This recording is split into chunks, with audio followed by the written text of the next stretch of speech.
Good morning, good afternoon, good evening. I don't know what time it is where you are, but right now it is time for more insight. This is insight that you can trust because there is more where it came from. I am your host, Chris Moore. Make sure you hit that like button, hit that subscribe button. Help us grow this channel because as you can see, we're doing some dope things. And I can't wait to have this dope conversation. Today, I have a special guest in the building. This is Shaun Church. He is a lacrosse coach. He's a mentor. He's a program builder. And he is dedicated to developing student athletes on and off the field. He has coaching experiences across multiple levels, including the one and only Virginia State University and community college programs. He brings a strong foundation in skill development and leadership. He's a product of higher college development. Coach Church carries a championship pedigree and a passion for growing the game. And that game is the game of lacrosse. That's right. I didn't say basketball. I know March Madness is going on. I didn't say football. I know a lot of spring ball is jumping off, but we're talking about lacrosse. Shaun, welcome to the show. How you doing?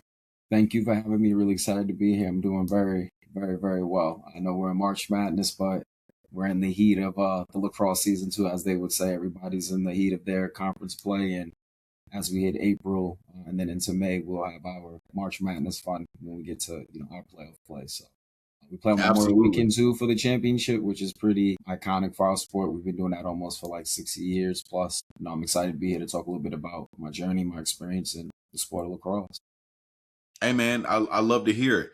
Let me tell y'all how dedicated this man is. He gets online, and I'm like, hey, man, happy Monday. What you got going on? It's film day, y'all. So the man is in the gym. So as you can tell, he's one of those people, job ain't finished. The work continues. That's my kind of guy. But before we get to VSU, before we get into lacrosse, can you let the people know where you're from? What was it like growing up for you? My name is Shaun D. Church. We'll start with my name, Shaun Darnell. That's what the D stands for, Church. I was born January 1st, 1989. So snuck right in there with the 80s baby wave, as they would say. Yes, sir. We here. I was born in South Side, Jamaica, Queens. I'm the middle child of five.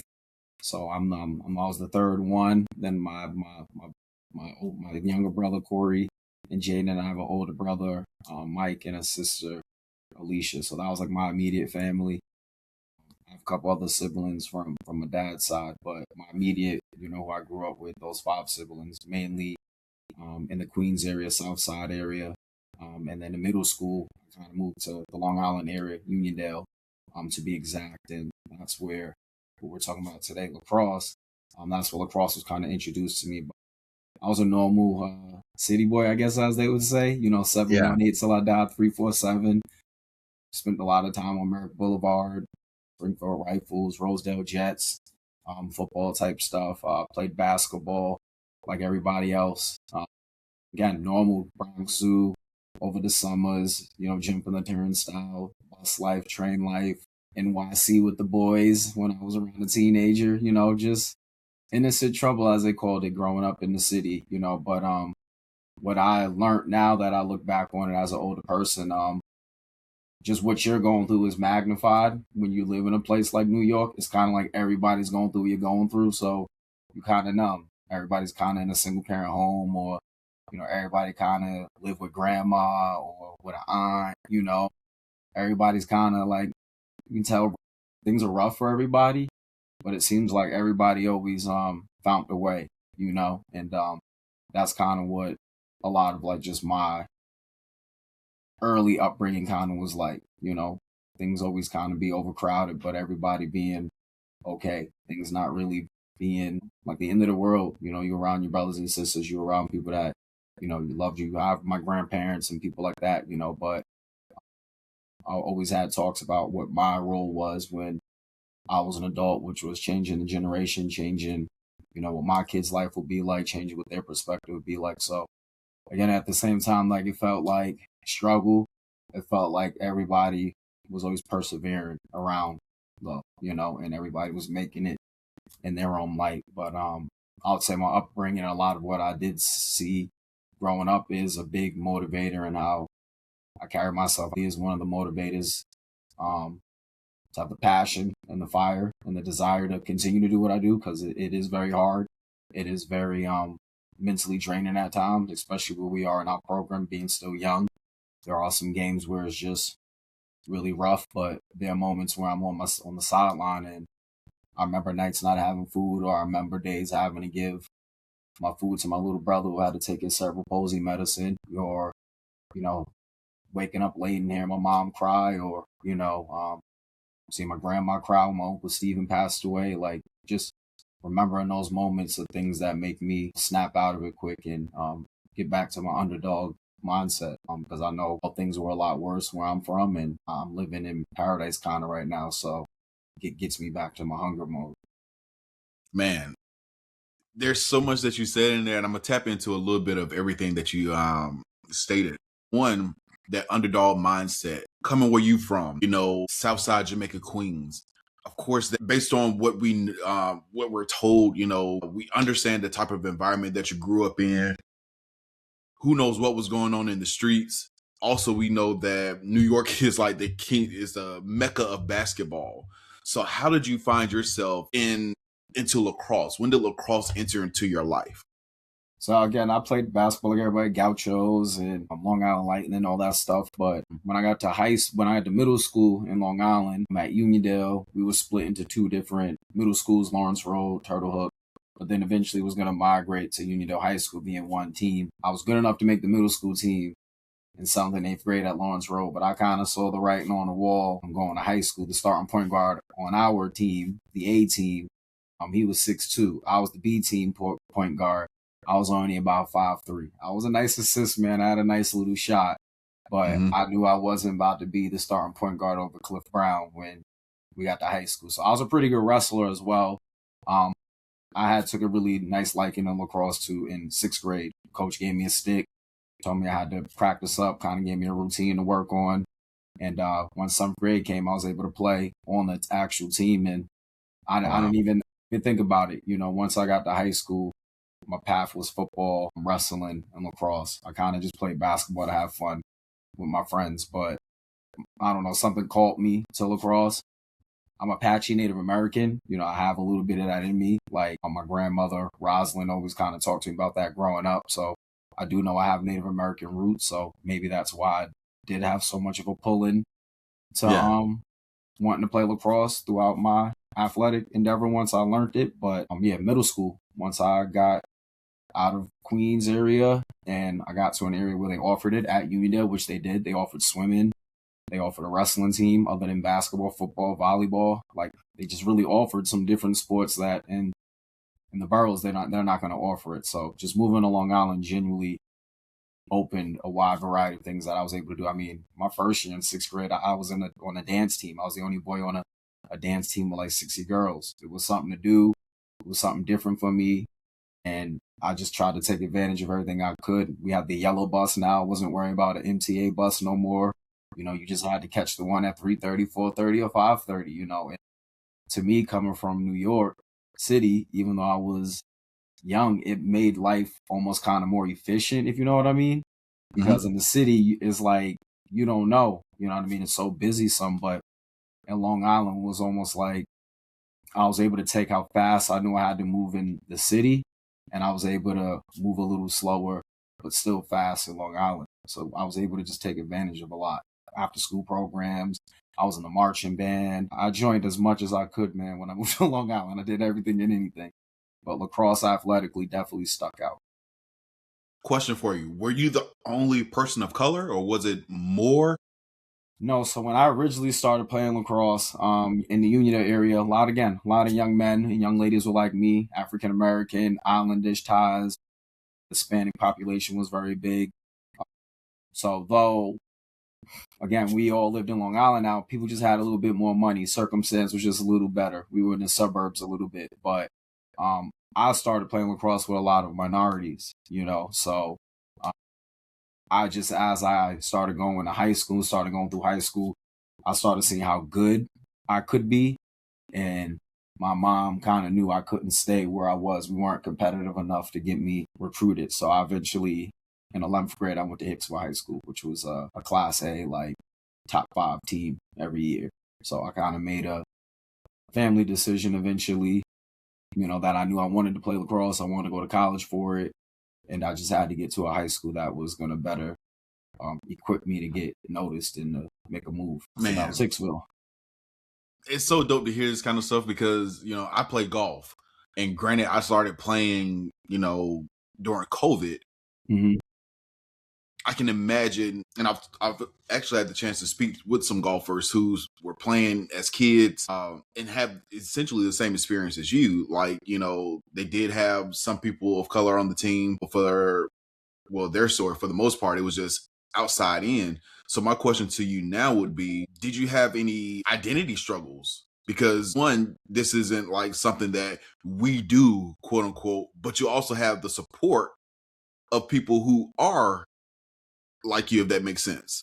I think the identity struggle happened a little bit more when I went to college, because at Hicksville, again, I understood why I was kind of going there. It was a business kind of thing. Like, I had a very good supporting cast around me who they got me to understand a lot of the decisions that I was making. Once I got in high school, they were business decisions.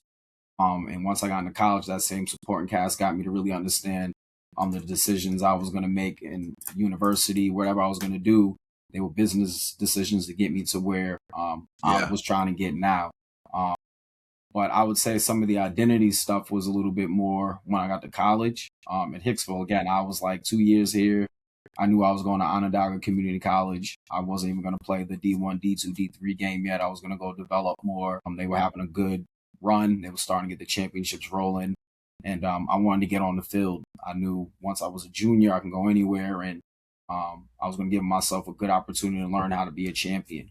That was something that I felt was important. You got to learn systems when you're young, and the systems you learn are important. They will ground how you carry your life. So again, when things get tough for me, I've been on a championship team. I've been the middle guy, the back end guy, a guy who was a starter. So at no point in my life do I feel flustered. I just have to take a step back because I was already equipped with things to give me my championship, whatever that may be. You know what I mean? So a championship now to me as a grown man could be, I want to send my son to private school. No, I now have to ground myself financially. I may have to cut something here, cut something there. I did that already. I didn't go out all falls. I didn't go out all spring on Friday night. I gave up the normal student life to win a championship. I won 4 of them. I was around guys who were like me. They motivated me to do that. I motivated them to do that. So I think when you learn those things, it's very important. My freshman year, the only championship I didn't get, a lot of the vices got me. A lot of the things that college people were doing got me. And it was because I was away from home the first time. I was trying to figure out just who I was. Honestly, the team that year, we were freshmen. It was very freshman driven. We're at a community college again. You only got 2 years to really make it pop when you go community college. And we just took advantage of that year. I went back home. Luckily, I wasn't in Syracuse. I went back home to where I'm from in Queens, and it was humbling. I had to remember where the hell I'm from. I wasn't from where a lot of those boys were from who I played with. I didn't have the experiences they had, and I damn sure couldn't carry myself how I saw a lot of them doing it. And I was named the captain before I came home, and I promised myself I was not going to lose who I was when I got back there sophomore year. We were able to go undefeated that year, won a championship, and I graduated with my 2-year degree, and I went off to Salisbury University, where I was able to flip out 2 more as a champion. And again, there it was adjusting. Now I'm on a team that this is what they do. They win championships. Yeah. There were 3 other brothers who were on the team, Sam Bradman, Parker Dickerson, and Lance Carter, who I run business endeavors with now with BME. And I would say we kept each other grounded. So again, those outside distractions where, they had their own solo journeys. They went JUCO too. They were surrounded around a lot of people that didn't look like them. And sometimes you give in to that stuff to be on the team. But with us having each other at Salisbury, we reminded each other of like who we were. And we called it YBWA. NWA, we took our own little, NWA spin. We called it YBWA though. Young brothers with an attitude, young brothers with accomplishments, and we just kind of really were motivated around one another. We kept each other really focused on just unapologetically being African American on this dope national team. And we made people see it. We walked together in the line after each game. Like, we took pictures together. We made sure people saw that, no, Salisbury University has four brothers who are highly educated and are going to win national championships. We do it together. So to this day, we have each other's back, all of us. That's dope, man. So you matriculate through school, get your degrees. Tell me about the transition from from being a player to becoming a coach. What was that like? Oh, right into it, man. As soon as I graduated Salisbury University, I got on, the coaching horn any way I can. Grad assistant, and I was able to lock in a grad assistant role at Eastern University in St. David, PA. So this is how this worked. A gentleman who graduated the year before me, Tim Swinburne, who was a goalie at Salisbury, he went to Eastern and he was doing the GA. He found out he didn't really want to do it. He wanted to live the beach life and just enjoy his life. So I ended up being able to come in, graduate a year later. That spot was open. I jumped in as a goalie coach. Hey, can you coach the goalies? Yep, if I can score on them, I can coach them. That was kind of what I told them on the interview. So I started my MBA at East University. I started as a goalie coach, and eventually they were like, hey, there was these brothers who were at Eastern. It was like four of them. They played more D-Midi. Like, hey, would you want to coach the D-Middies? Hell yeah. So I started coaching the D-Middies and the goalies. Then eventually, halfway through the season, the offensive coordinator is like a high school gym teacher. So the head coach is like, hey, can you work with the offense a little bit and make sure? I'm like, yeah. So I'm picking up all these random roles throughout the whole year. We end up going like 15-2, just missed the NCAA playoffs, went out conference. We get like 3 All-Americans for the first time in school history. And then a school in the conference, King's College, poaches me. I go to be an assistant coach over there now as an offensive coordinator. I do a year over there, transition the whole offense from last in the conference to like second in the conference. We get all these conference players, again, change the program within like a year. I get an opportunity to go home now at the ASA Community College. They have a lacrosse program. They let the coach go. I go back home real young, maybe around 23, 24 I am. So I moved back to New York City, coached there for like 4 or 5 years, built up a nice little program. And then it's more of a football area. They want to take all the money. They want everything to go to football. So I kind of had a decision I had to make. I didn't know what to really do. So I went back upstate to Onondaga at my alma mater, kind of just became an assistant. And I started this thing called the Mud Academy, speed and agility, training kids like the Foot Doctor. When all of that started, I was doing that for lacrosse. I was figuring out feet work drills and how to shoot and do all that stuff for lacrosse. Same thing for defense. So I started doing that in the upstate area. I was coaching at Onondaga, won a championship, just coaching, started my business going. Eventually Monroe Community College in Rochester opened up. They wanted me to come up there. I was coaching Sweet Lax at the time now too, before Sweet Lax turned into what they are. So all this is kind of like matriculating at the same time. I'm at Onondaga, but Sweet Lax comes in like, hey, move to Rochester. And I start meeting all these Rochester people. They're like, hey, you can like train all of our towns. So I'm like, yeah, I'm going to Rochester. I moved to Rochester. I start coaching at the local community college there. I build something nice up there, winning. But I'm also have my own business out of the mud. I'm training and coaching with Sweet Lax. Then I start tapping into the girls' side. I start training the girls with Monster. So 585 was like my whole, like Rochester was like my area. Like everybody knew Coach Church. Everybody was mud. Everybody was doing mud. Everybody knew slow feet don't eat. If it was a kid, I trained them. So a lot of my kids I trained during that patch, they're in college now. So I get to watch them D1, D2. I'm playing against some of the kids I've trained at D2 at my Virginia State. So it's like they're laughing at me. They're like, Coach, man, I just scored on the move you taught me. And I'm like, yeah, dang. So it's just a real surreal time because we all talked about it, them wanting to go to these big time schools. And then all the parents always kind of being like, man, you're so much bigger than what you're doing right now. Like, you're going to be at some college. And I was like, downplay. Like, man, I like what I'm doing here. I like my community college. I like just training our kids. Like, don't put all that on me. And then right after COVID, like, Virginia State opened up. My mom kind of was like, hey, you see this HBCU Division II program in Virginia? And, I had heard rumblings about Hampton before, how they weren't taking things serious. And I know about UDC. I've heard rumblings just about HBCU starting to start lacrosse. And I was just like, Mom, I'm not really in a spot to like uproot my whole life for a lacrosse endeavor that don't make sense. Like I got a business up here, like I'm tapped into all these different travel teams, like kind of good, and I can control it all. And my mom is always spot on. She's like, "Boy, you crazy if you don't go and start that HBCU program."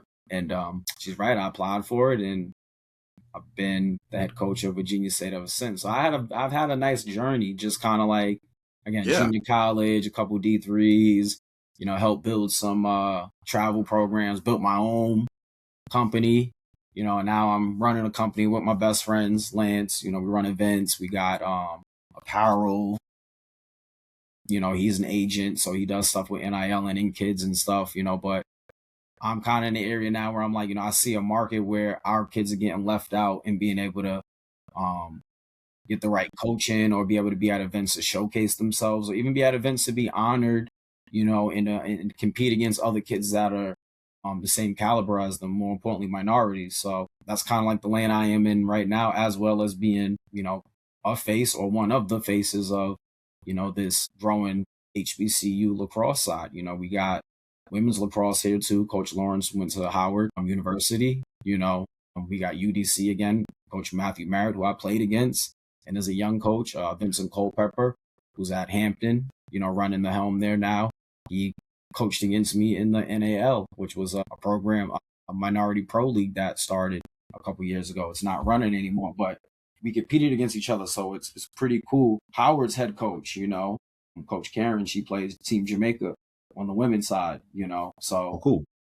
Del State has a women's team, UDC has a women's team, and then us and our program here, men's and women's. So there's 5 women's HBCUs and there's 3 men's HBCUs. We just again, I like to think we're running it a little different. I like to think I think a little different, and I'm tapping into the right people to tell our story right now.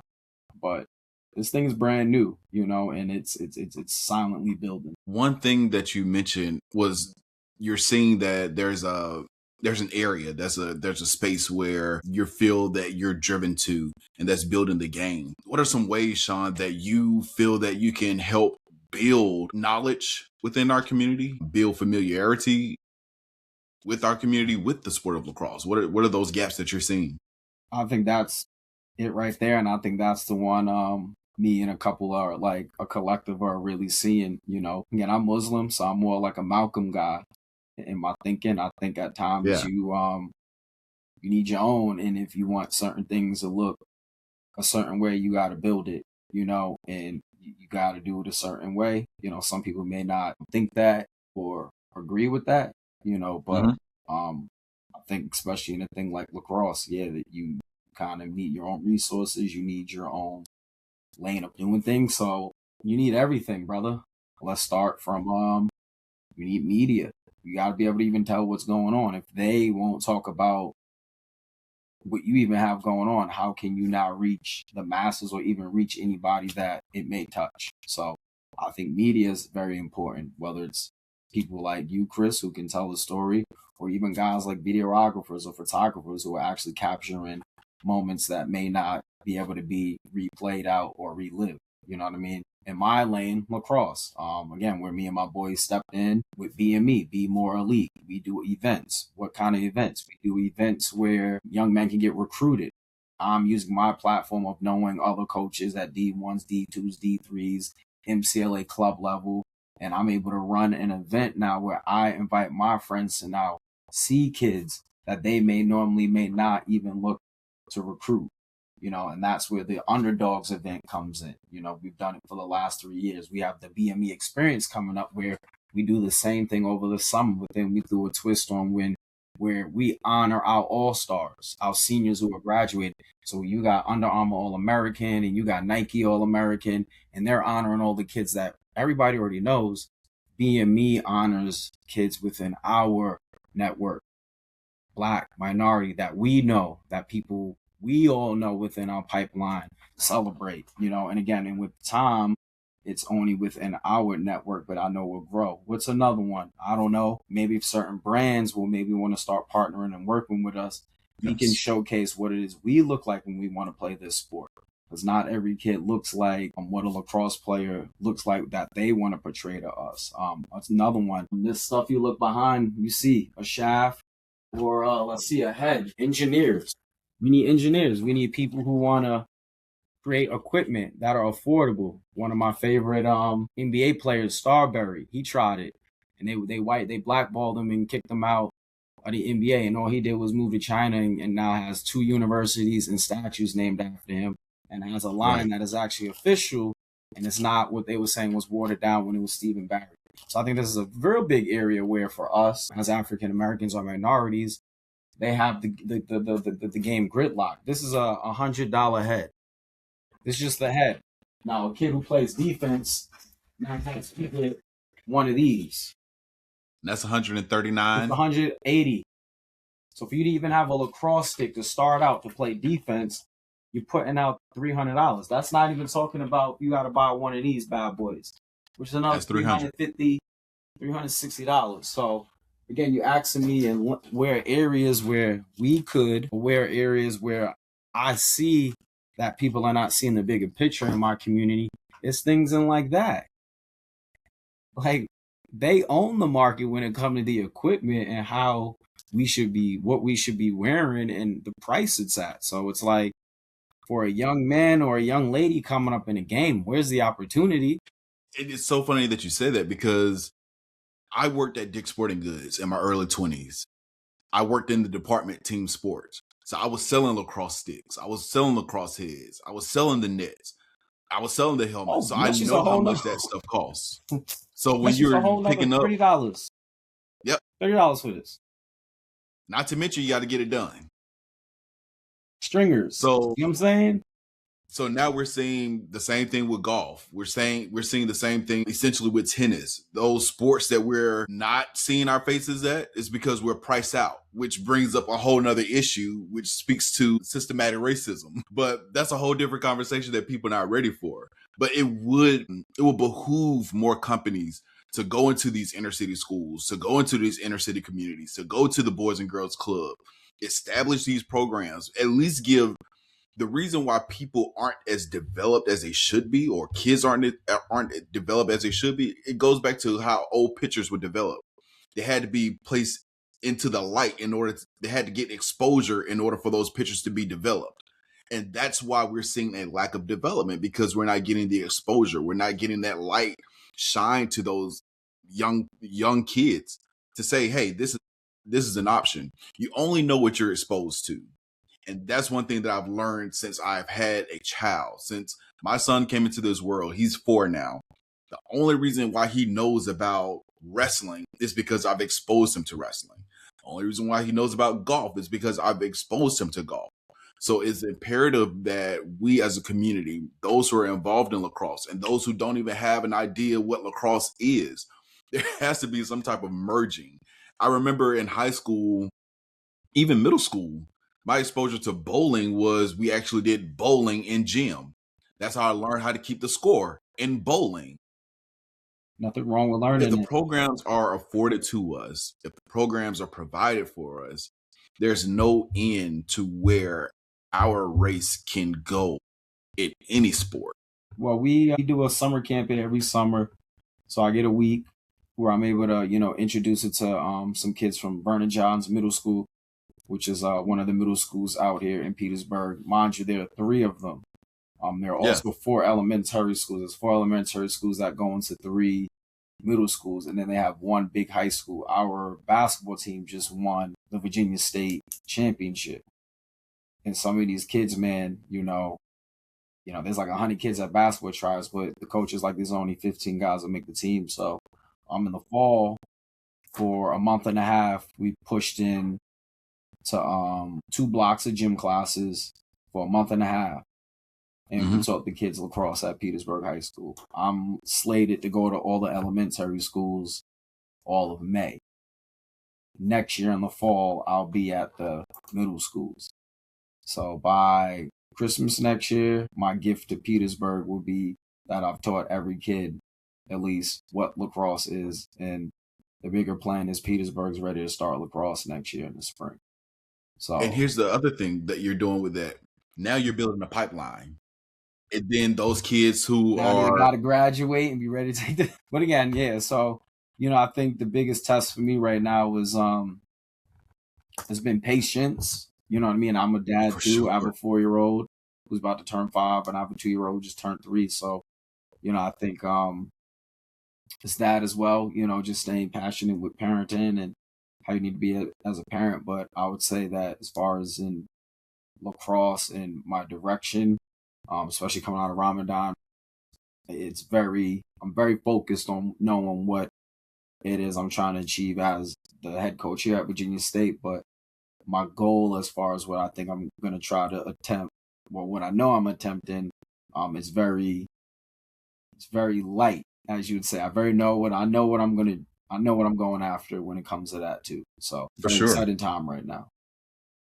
Shaun, and I know that I had so many more questions for you, and that's why I was thinking we got to do this again, because there's more conversations that need to happen from this. Because I want to tap in more into how you're building the program, the type of kids that you're looking for to bring to Virginia. Oh well, that's real easy. We can tap into that a little bit. One, I mean, I think when you're growing one in HBCU, you gotta have guys that want to be here, especially if like lacrosse doesn't work out for them.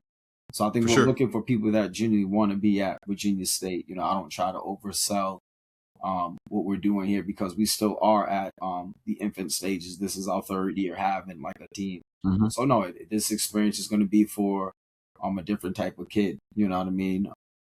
The early stages are the hardest stage. You're going to take a lot of losing. There's going to be a lot of downs and minimum ups. So, no, we got to make sure we have guys that understand that, get that. And it's usually guys that, in my opinion, they're reaching out to us a lot.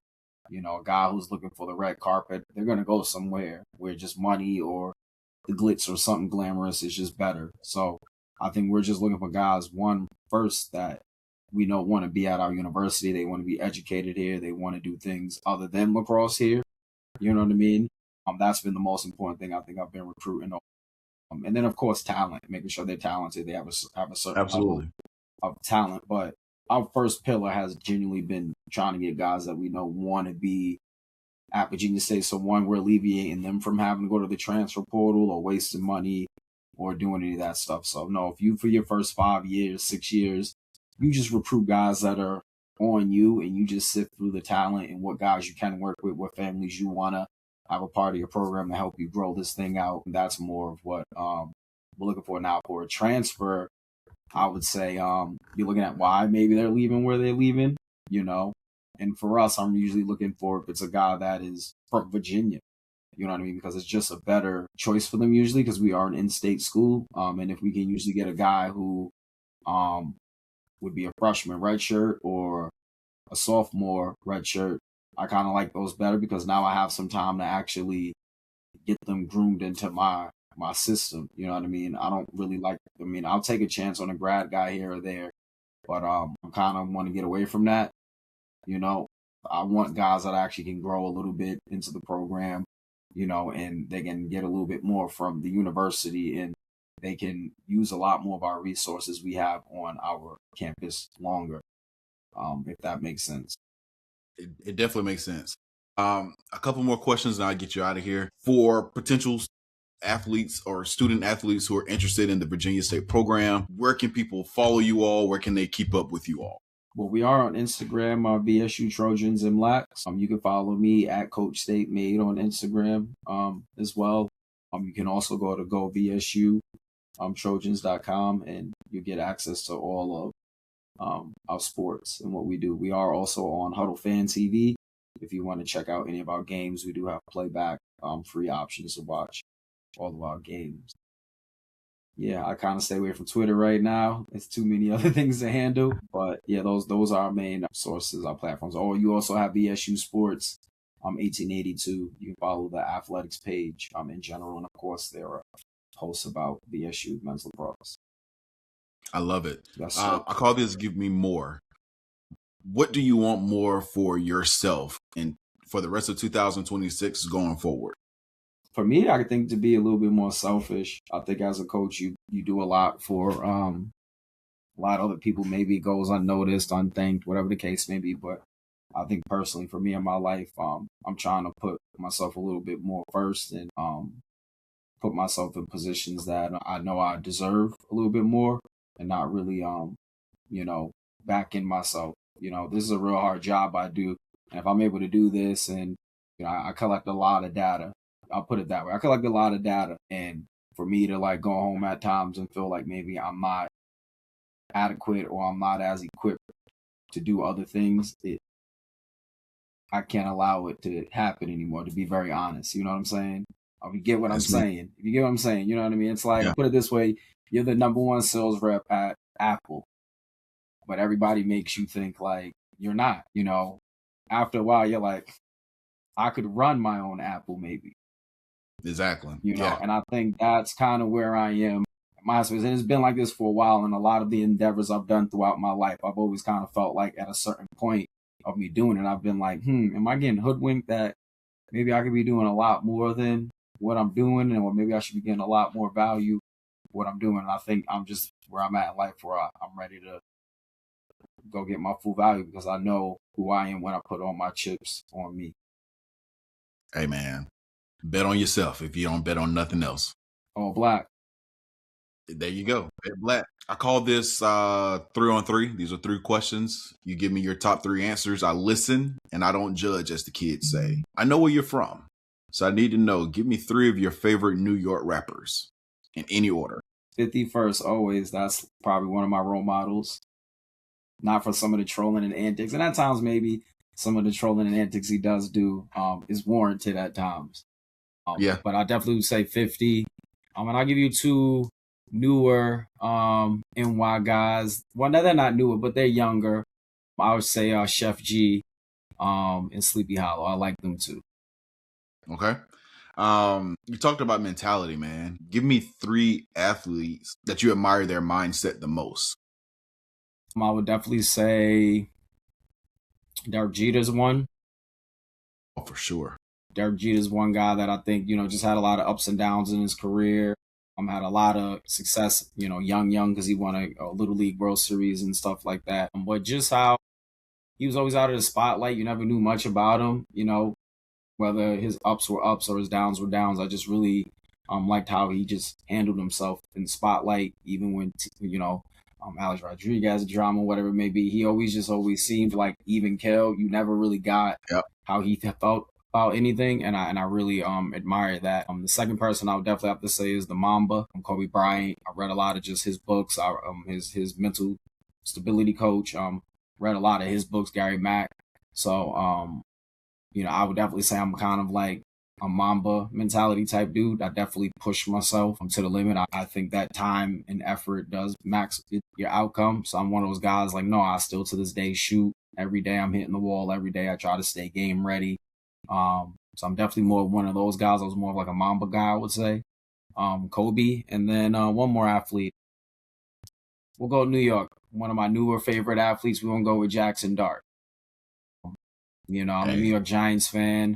I liked him at Ole Miss. I just think sometimes swagger. I like his swagger. I think sometimes even when everybody's against you or things may not be going your way, you still got to have a certain swagger about yourself. You still got to have that certain aura about you that you are a winner. Again, we had a real bad season. The Giants, I feel like right now we're having a tough season that's challenging us at Virginia State, but I still feel it's about just your aura, how you still carry it, even in your defeats, that sometimes matters as well too. So I just admired how he carried himself as a rookie this whole year with the ups and the downs, and that's something as a fan that I respect. Absolutely. Give me 3 coaches that you're inspired from. It can be in lacrosse. It can be any sport. I'll give you one from lacrosse. I'll give you one from, we'll go football because that's my guy.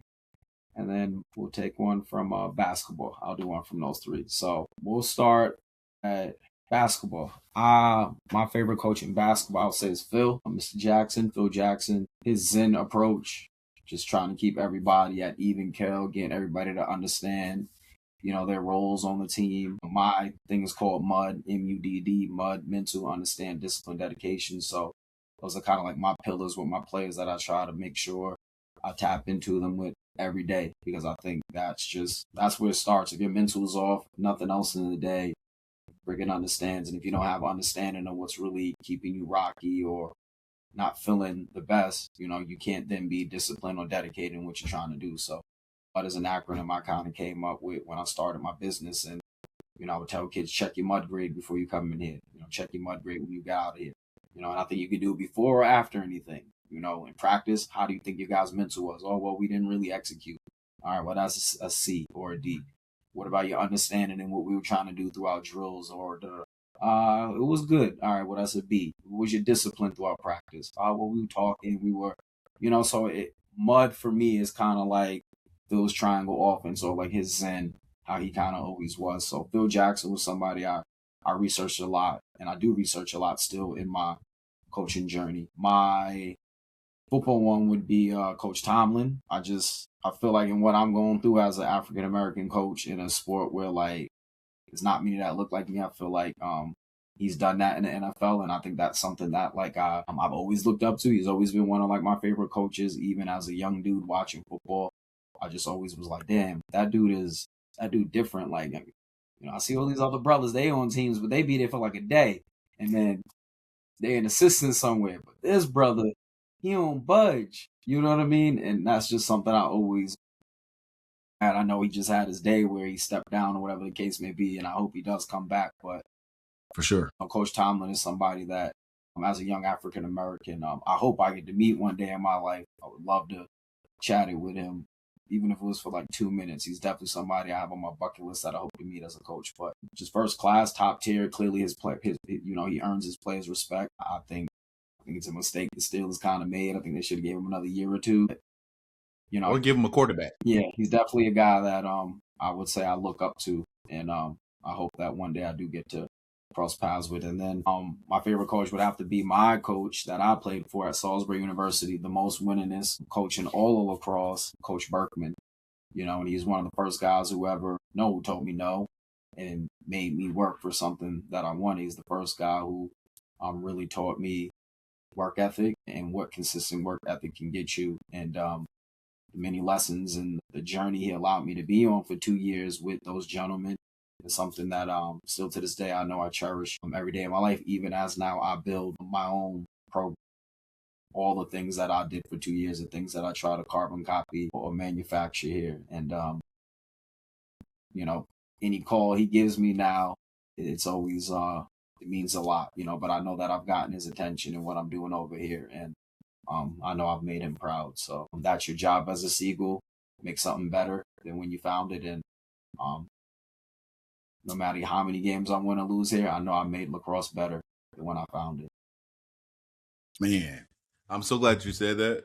I want you to be proud of yourself. I want you to pat yourself on the back. I know as Black men, we're always thinking about what's the next goal, what's the next thing I got to do. And we don't sometimes just live in the moment and give ourselves our flowers. So I want to say, first of all, congratulations on everything you've done so far. Yes, sir. I can't wait to see what you do in the future. I'm proud of you. I'm happy for you. Congrats to what you're doing at that program, man. And I look forward to even more great things from you. Thank you so much for joining me. I got to do a part 2. I wanted to do like an introductory to who you are as a person. And then we can tap more into that lacrosse because again, it's needed. It's a necessary conversation. And that's what I'm here for. I want to build out these stories. I want to get these stories out because there are people that need to know about this kind of stuff. Again, you don't know what you're not exposed to. So I appreciate your time, man. Appreciate your time too, man. And thank you. Looking forward to talking to you real soon. And again, hope you all follow us. We do have a game this weekend against Montebello, Peach Belt. We have a game next Wednesday at Virginia State. You can check it out, Huddle Fan TV. And then we do have the HBCU Classic next Saturday where we do play UDC, the other HBCU, the Firebirds, for that lovely belt right back there you all see. If you're looking to maybe check out some games of ours, those are the next 3 we got coming up. But more importantly, if you're trying to see HBCU style, HBCU versus HBCU, the Classic, that's next Saturday at 1 o'clock. If there's no other reason to check that out, it's the fact that we have 2 teams going against each other for an HBCU title, y'all. That's enough reason to check it out. I'm going to make sure I put it on my calendar. I'm going to follow this thing. I'm going to follow this sport. I'm going to commit myself to supporting this program as well, and supporting you, Coach Church, as well. Yes, sir. Well, you send me an address. I got a nice loose shirt over here for you. make Yes, sure sir. we keep that support real. X large work for you, bro. Absolutely. Yes, sir. That's I'll good. mail this one out to you. I got you. Make sure you all like, make sure you subscribe. This has been more insight you can trust because there is more where it came from. Again, I am your host, Chris Moore. You'll see me again, but make sure you see Shaun Church again and the Virginia State Lacrosse team. Make sure y'all support. We all we got. Clearly, as you can see, what's going on in the world. We all we got. So I appreciate y'all, and we'll see y'all next time. Hail State.